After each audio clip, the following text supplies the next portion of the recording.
Aspek lain dari budaya komunikasi adalah bahwa budaya tidak terlihat, tidak terindra, karena bersifat mental. Yang terindra dalam komunikasi hanya pesan yang bersifat fisik. Itu bagaikan gunung es yang terlihat hanya sebagian kecil yang muncul di permukaan air. Kita tidak dapat memahami nilai, kepribadian, budaya, gagasan orang lain, kecuali kalau dia menyatakannya melalui pesan yang sifatnya fisik, yang dapat diindra.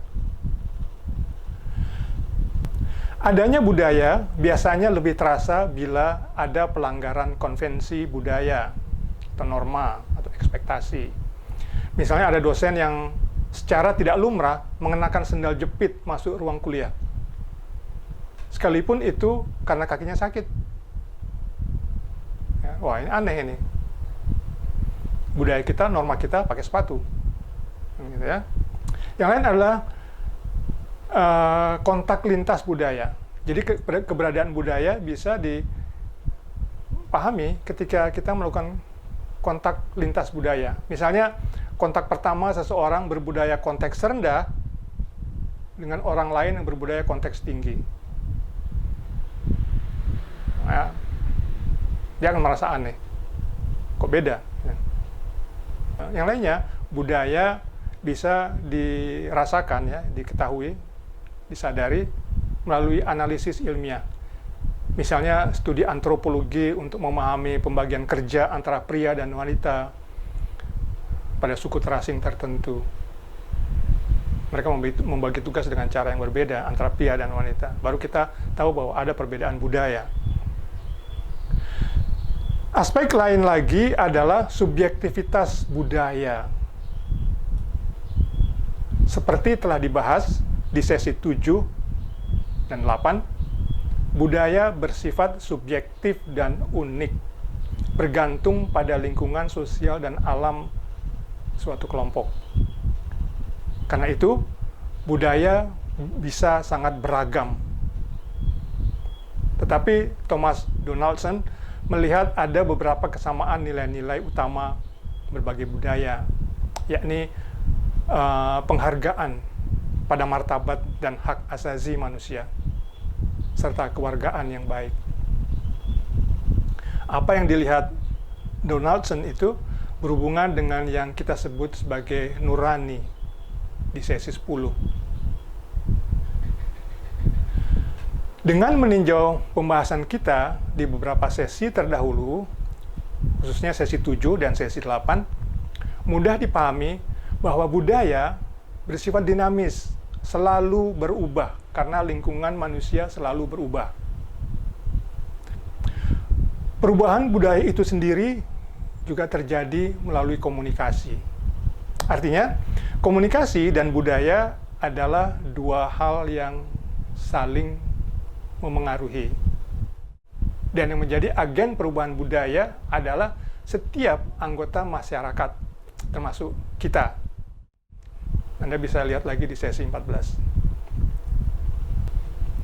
Setiap orang niscaya mempelajari budaya masyarakatnya. Niscaya artinya tidak bisa tidak, gitu ya. Setiap orang pasti mempelajari budaya masyarakatnya. Peralihan dari satu budaya ke budaya lain memerlukan penyesuaian atau adaptasi. Penyesuaian budaya yang terlalu berat memicu guncangan budaya atau culture shock. Perasaan tidak nyaman, perasaan takut, depresi, tersisih,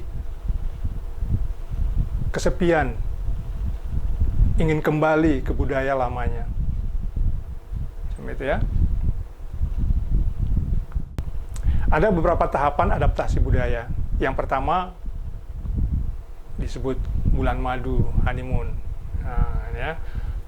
Menikmati budaya baru, budaya yang tidak biasa. Kita senang karena punya pengalaman baru, menjalani sesuatu yang baru, senang-senang saja gitu. Tapi kemudian kalau sudah cukup lama, kita bisa masuk tahap kedua, frustrasi. Ya, perasaan tidak nyaman, terpisah dari kebiasaan lama. ada rasa cemas, ada rasa rindu pada budaya lama. Lalu yang ketiga, upaya beradaptasi, berupaya mengubah nilai, kebiasaan agar lebih sesuai dengan budaya yang baru. Nah, yang keempat itu resolusi, hasil adaptasi. Hasil adaptasi ini ada beberapa.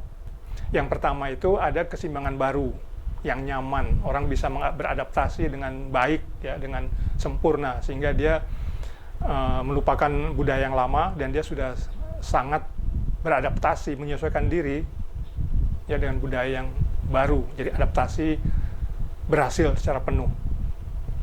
Yang kedua, mengakomodasi budaya baru, tetapi tidak meninggalkan budaya lama. Ini bisa terjadi pada beberapa orang, misalnya dari suatu daerah, ya, ke daerah baru, dia beradaptasi pada budaya di tempat baru, tapi dia tidak melupakan budaya yang lama. Oke, ya. Lalu yang ketiga, masih berusaha tetapi belum berhasil mengakomodasi budaya baru, masih berjuang nih untuk mencoba beradaptasi. Lalu yang keempat itu gagal, ya. Dia berusaha tapi gagal, dia tidak bisa menyesuaikan diri. Ada culture shock, ya, dia tidak bisa menerima budaya baru, nilai-nilai baru, gagal mengakomodasi budaya baru, dan dia kembali ke budaya lama. Ini orang yang kalah.